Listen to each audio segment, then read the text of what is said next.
provincia que también ha hecho, junto a otras, presentaciones en la órbita de la justicia federal por el tema del subsidio del gas, y somos la única que no hemos tenido respuesta. O sea, hasta ahora, como están las cosas, después de las facturas abultadas que hemos tenido en el invierno, sobre todo, planteadas así las cosas hasta ahora, sin ningún tipo de respuesta, vamos a volver a tener las facturas o las mismas o más caras todavía. Sí, con aumentos que han llegado hasta el 1000%, en algunos casos realmente las boletas que han llegado han sido tremendas, ¿no? En cuanto al aumento, lo que ha significado luego de esta quita de subsidios. Y si bien es cierto, no hubo quizás una resolución, hubo respuesta. Lo que pasa es que la respuesta fue negativa en este caso. Exactamente. ¿No? Tiene que ver con lo que ha dicho el juez Medina. Pero si te parece, Ceci, de manera organizada vamos a ir planteando un poco cómo ha surgido todo este tema. Perfecto. Y cómo hemos llegado hasta el día de hoy, ¿no? ¿Por qué aumenta el gas? Hay que recordar que en marzo del año pasado el gobierno anuncia una reasignación de subsidios. Sí. Esto es básicamente lo que ha derivado luego en los aumentos, que han sido muy significativos en todo el país, salvo,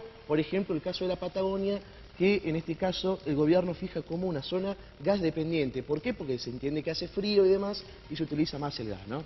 En abril del 2014, una semana después, esto fue el 27 de marzo, el 7 de abril exactamente, se presenta el nuevo cuadro tarifario, ¿sí? A través de la resolución 226/2014, que ya de alguna manera oficializa esta quita de subsidios y este nuevo aumento y demás, con las nuevas tarifas divididas en las diferentes, de alguna manera, etapas que tiene el consumo de gas, R1, R2, R3 y demás, ¿no?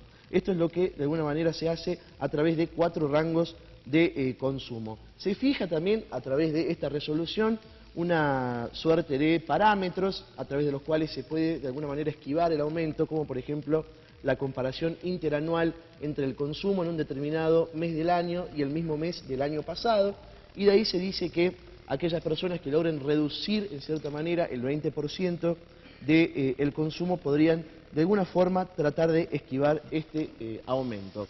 Vamos a seguir viendo cuál fue en este caso el argumento que da el gobierno a través de esta resolución.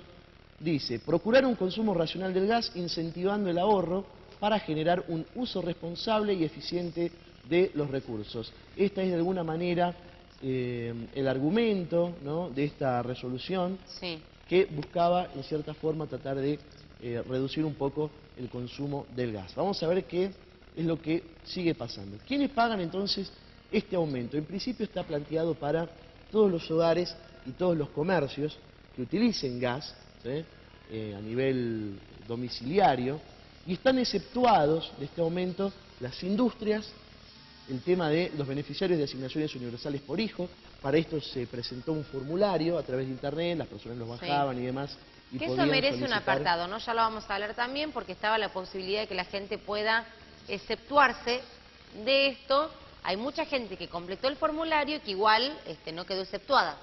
Exactamente. Esto también hay que decirlo, ya lo vamos a desarrollar. Bueno, y fijaba una serie de requisitos también, por ejemplo, bueno, quienes perciben un haber mínimo, jubilados, pensionados, beneficiarios de asignaciones familiares de menos de 5.200 pesos en aquel entonces, residentes de la Patagonia, por esto que decíamos que hubo una suerte de división geográfica del país en donde se decía, para algunas zonas es más prioritario el gas, entonces no les vamos a hacer efectivo este aumento, y quienes tengan certificado de discapacidad, entre otras cosas.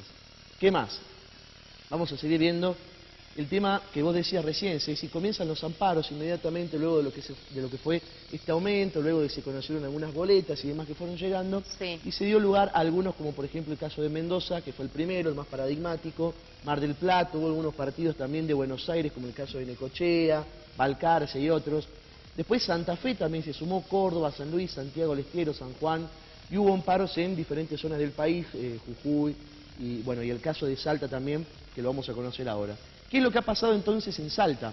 En Salta aumentos hubo de hasta el 1000% en algunos casos, rondaban el 600%, la verdad que hubo manifestaciones en algunos casos, escraches en Gasnor, hubo un montón de cosas, ¿no? La gente realmente sintió bastante este aumento y de alguna manera lo ha manifestado. Y luego llegó la presentación del amparo a la justicia por parte de la Defensoría del Pueblo y luego de esto, ¿qué es lo que ha pasado? El juez Medina, quien entendía en este caso, resolvió no hacer lugar a la medida cautelar innovativa solicitada. En el rechazo menciona que durante el año 2005 se celebró la audiencia pública que contempló las inquietudes de los usuarios y han tenido la debida publicidad en el boletín oficial y en los diarios de mayor circulación pública en las distintas provincias donde tiene competencia el servicio que presta Gasnor. Otra de las cosas que también dijo el juez Medina y que llamó muchísimo la atención fue que el aumento no fue tan grande o no subió tanto el gas en Salta, lo cual lógicamente es cuestionable, es un interrogante que de alguna manera la gente se hace cuando mira la boleta de gas que le llega a su casa con aumentos que, como decíamos, en algunos casos han llegado Me al 10%. encantaría preguntarle al juez cuánto le llegó a él, ¿no?, la factura del gas. Y claro, y habrá que ver cómo sigue de alguna manera, cuáles son las instancias que restan luego de lo que fue esta decisión de no acatar de alguna forma esta medida, ¿no? Bueno, Nicolás nos presentaba cómo fue este comienzo de este dilema, este problema que tenemos los salteños con el tema del gas. Lo vamos a analizar con quien hizo una de las presentaciones en la órbita judicial, Nicolás Centeno, defensor del pueblo. Nicolás, ¿cómo te va? Buen día. Gracias por venir. No, por favor. Bueno, que seguía atentamente, veíamos las placas en información. ¿Y qué pasa en Salta con esto? Sí, la verdad, el resumen es más o menos una copia fiel de lo que está pasando. Acá la audiencia pública esa del año 2005 está para bajarse en internet. Lo único que hizo fue una carta de entendimiento entre Gasnor y Transportadora Gas del Norte. O sea, los usuarios poco podíamos llegar a opinar en ese sentido porque era algo que era ajeno a lo que era el servicio. Carta de intención que era qué es lo que va a hacer, cómo iba a mejorar el servicio entre Transportadora Gas del Norte y Gasnor. Hay que destacar que la justicia fue unánime en todo el país. O sea, la falta de audiencia pública invalida el aumento. Y así la audiencia se haya realizado en el 2005 y estamos hablando de lo que se define en el 2014, ¿no es como demasiado tiempo? Sí, la ley es clarita. O sea, digamos, en esto hay que ser bien conciso. O sea, para pedir el aumento tienen 15 días. Desde que se pide el aumento tienen 15 días para hacer la audiencia pública. O sea, no tuvimos ya el primer error. El primer error, y eso era muy claro. ¿Qué fue lo que nosotros interpretamos? ¿Qué es lo que pasó en la justicia? ¿Por qué nos dijo no? Primero fue cuando nosotros recibimos el llamado de Mendoza y nos dicen, está por subir el gas, y empezamos a trabajar. Esta es una red que tenemos los defensores del pueblo y también asociaciones de consumidores acá en Salta. Si bien yo soy la cara visible de lo que fue la presentación la hizo una asociación de defensa de consumidores. Sí. Empezamos a trabajar y cuando terminamos en Mendoza, él por una cuestión geográfica y que tenía también, habían llegado las boletas antes, se presentó en Mendoza. La primera reacción fue en Malargüe y fue después también lo que era el Gran Mendoza, que fueron los dos fallos positivos inmediatos. Después empezamos en Salta. Cuando vino acá en Salta se demoró también el juez Medina casi 2 meses en dar la primera resolución. Cuando salió la resolución no podíamos salir del asombro porque verdaderamente era darle la espalda a lo que era el derecho. Ahora hay una versión, Nicolás, respecto de este tema, que indica que en principio hay una visión desde el gobierno nacional o desde Buenos Aires, un tanto centralista, que tiende a creer que en Salta no se necesita el gas por cuanto es una zona en la que hace mucho calor, o se tiene por lo menos esta idea. ¿Esto ha sido también un argumento para no dar lugar a este pedido? Sí, con el anterior amparo que habíamos hecho de la Defensoría, que era por el decreto del cargo gas importado, habíamos logrado llevar a Nación, de hecho, cuando estaba Álvaro Ulloa se fue al Congreso de la Nación y estableció una zona que era la zona de lo que es el departamento de los Andes, que era una zona de exclusión que se tenía que equiparar a lo que era Patagonia. Esta vuelta por lo menos lo aceptaron. ¿Qué fue lo que dejaron afuera? Dejaron, por ejemplo, lo que es Campo Quijano, que también es una zona muy fría. Dejaron toda la parte de lo que es el cordón de lo que es de Salta y todo lo que son los valles, que son partes muy frías también y que no son tomadas en cuenta porque ellos piensan que acá la latitud que tenemos es zona de calor, somos tropical. Bueno, ese producto también tenemos que decir que acá hay otros errores también. Salta tiene dentro de lo que es el Enargas, tiene un representante que es por ser provincia productora de gas. Creo que ese representante durmió la siesta en ese momento y no supo defender los intereses salteños. Se fueron dando una cantidad de errores. hoy en día está este amparo que creo que tiene que tener resolución positiva. ¿Por qué esto no lo decimos como una expresión de deseo, sino por una expresión ya de lo que ¿Sigue estando es? Medina a cargo? No, ahora está en lo que es la Cámara Federal, está el doctor Villada y el doctor Ravivaldi, son los que están por decidir. Si bien uno dice, che, esto se está demorando muchísimo, bueno, son los tiempos de la justicia. ¿Y cuáles son las instancias que restan a partir de ahora? Digo, ya con esta decisión que ha tomado el juez Medina. Ahora lo que estamos viendo a ver qué es lo que dice sobre la cautelar. Creemos que hay un exceso de tiempo, creo que hay un exceso de prudencia de parte de la justicia en no expedirse. Estamos hablando de una cautelar donde hubo un caso que fue en el partido de la Costa, donde el juez se declaró incompetente, pero antes de declararse incompetente dijo que el aumento era excesivo, que no había audiencia pública y por eso, antes de declararse incompetente, aún siendo incompetente, declaró que no regía el aumento para el partido de la Costa. Claro. Situación totalmente distinta con lo que pasó acá, que buscaron la justificación más difícil. Centeno, ¿qué hay detrás de todo esto? Porque a nivel nacional además está toda esta polémica de las designaciones de jueces a nivel nacional, de fiscales y demás, que esto ya ha generado mucha polémica, sobre todo en Buenos Aires, pero que tiene fuertes repercusiones también en el interior. ¿Esto puede tener que ver con lo que pasa en Salta? En Salta sí hay un problema también que tiene la justicia federal. Hace casi 8 años que tenemos un juez que es subrogante, que es el doctor Babio, que no tiene una designación definitiva. Tenemos cargos que son fiscales que todavía no han sido designados. Hay mucha gente que está todavía, que falta, digamos, la estructura de lo que es la justicia federal en Salta. Verdaderamente se está manteniendo con el mínimo. Tenemos jueces que esto genera inestabilidad y es como que nadie se anima a jugarse. ¿Un poco de esto puede haber? Creo que hay exceso de prudencia también. Creo que están viendo los jueces, no dejan de ser políticos también. Se especula. Sí, eso siempre, digamos, es lo que nosotros veíamos, por ejemplo, el cargo del el 2067 está todavía en la Corte Suprema de Justicia. ¿Hace cuánto tiempo que estaba? Cuando tuve la oportunidad de estar acá, que vino el doctor Zaffaroni, estuvimos hablando un breve instante y me dijo, bueno, eso será materia de negociación de la Corte, saldrá en algún paquete que se arregle la Corte, saldrá.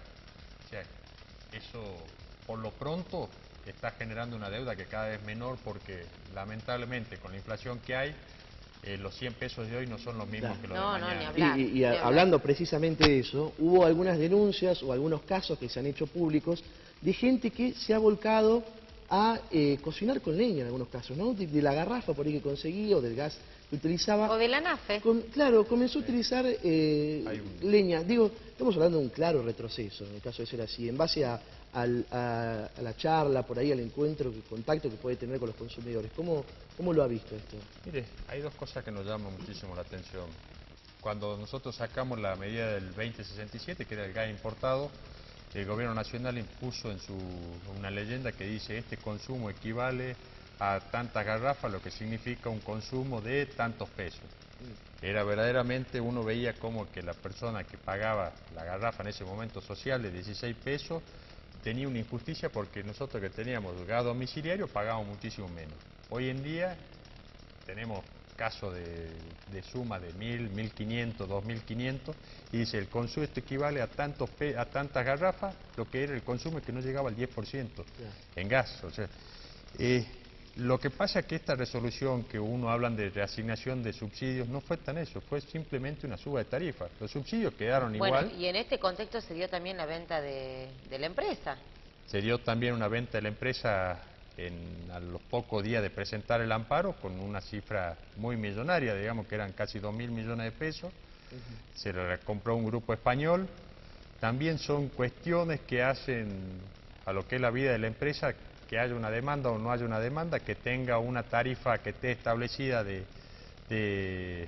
con un aumento importante para lo que era la empresa. Hay que aclarar que la empresa sí tuvo aumento, el gas no se mantuvo estable, si bien el metro cúbico se mantuvo estable desde el año 2008, lo que sí se inventó un fideicomiso para solventar los gastos de la empresa que se llama, lo puede ver cada uno, es una suma fija que va de la suma de los 6 pesos hasta los 60 pesos, que es una suma fija en la boleta. Se esperaba además que esto tenga implicancias directas en el tema del GNC, ¿no? Que hoy por hoy en Salta es uno de los más caros del país, si no es el más caro del país. ¿Puede llegar a tener nuevos aumentos? ¿Se pueden venir nuevos aumentos a partir de esto? Ahora el GNC tenemos un gran problema. Estamos en tratativas. Hay una resolución que era el que sacó Secretaría de Energía a fin de año, en la cual establecía que el aumento del GNC se iba a dar de acuerdo a las variaciones que tenía la nafta super. Se dio lo que no se dio en un montón de tiempo, bajó la nafta, Claro. y el GNC se mantiene estable. Exactamente. ¿Qué fue lo que, una de las primeras respuestas es que subió en enero, había subido el gas boca de pozo para GNC? Creemos que febrero tiene que dar, Secretaría de Energía de la Nación tiene que dar una resolución, ahora retrotrayendo Claro. los precios un 5% y exigiendo. Mientras tanto, trabajamos con el Consejo Deliberante, hicimos una denuncia en lo que es la Comisión Nacional de Defensa de la Competencia, en la cual también le pedimos una cautelar. Es una instancia administrativa, así que por lo pronto Bien. no estamos hablando en algo mucho más rápido. Para que se mantenga el precio del gas en Salta, que Sí. no suba, hasta tanto se equipare y veamos a ver Toda una cuestión. si hay una ventaja que están sacando el empresariado Claro. por una situación, digamos, de monopolio que tienen en la Sí, pues distribución se del gas. juntan varios y definen ellos, Sí, ¿no? Cuáles son los tal cual. precios. Ese es el problema más grande. Para cerrar, hay mucha gente que fue a Defensoría del Pueblo, al Consejo Liberante, a Defensa del Consumidor, a Gasnor, buscó su formulario para quedar exceptuado porque cumplía con los requisitos. ¿Por qué no todo el mundo tuvo una respuesta positiva a eso? Bueno, hubo una mala interpretación también de lo que fue el tema de los subsidios. Nosotros en Defensoría trabajamos con casi 800 subsidios junto con el Consejo Deliberante y de los cuales tuvimos casi un 10% de rechazo. Ajá. ¿Qué era lo que decía la norma? La norma decía que se tenía que ser inmediatamente. ¿Qué fue lo que pasó? Cuando vio que empezamos a movernos, Claro. empezaron a poner Trabas. mayores trabas para lo que era el acceso a esto. También aprovechamos la situación porque ya se viene el invierno, o sea, lo que nos queda ahora es empezar, que empiece ya, nos queda poco tiempo de verano y empezamos ya con la baja temperatura. Este subsidio es por un año. Los que empezaron a tratarlo en junio, vamos a empezar de nuevo con este subsidio, así que bueno, empecemos desde antes para que ellos puedan renovar y que no los sorprenda en el invierno y le agarren estas multas que son los que Bien. distorsionan el precio del gas. Claro. Centeno, ¿cuándo vamos a tener alguna respuesta o cuándo deberíamos esperar algún tipo de respuesta? La respuesta la tenía que tener el año pasado. O sea, puede ser de acá en La adelante cualquier día. Sí, la justicia tiene sus tiempos que no son los tiempos de la gente. Verdaderamente es lamentable la respuesta que nos da ellos. Lamentablemente la única que tenemos que esperar es esa. Bien, bueno. Nico, gracias. No, por favor, ustedes. Nicolás, a vos también por venir. Es un tema que vamos a seguir muy de cerca porque nos llega a todos, nos Sí, toca a todos. Totalmente, totalmente. Logramos lo de la luz y no podemos terminar de gestionar lo del gas. Es una cosa tremenda. Vamos sumando. Yo creo que esto se va a dar, a la larga se tiene que dar. Ojalá. Es una cuestión de igualdad entre los consumidores y de estricta justicia. Exactamente. Así que bueno. Bueno, mientras tanto hay que esperar. Hay que esperar. Centeno, gracias por venir. Muchas gracias. Muchísimas gracias.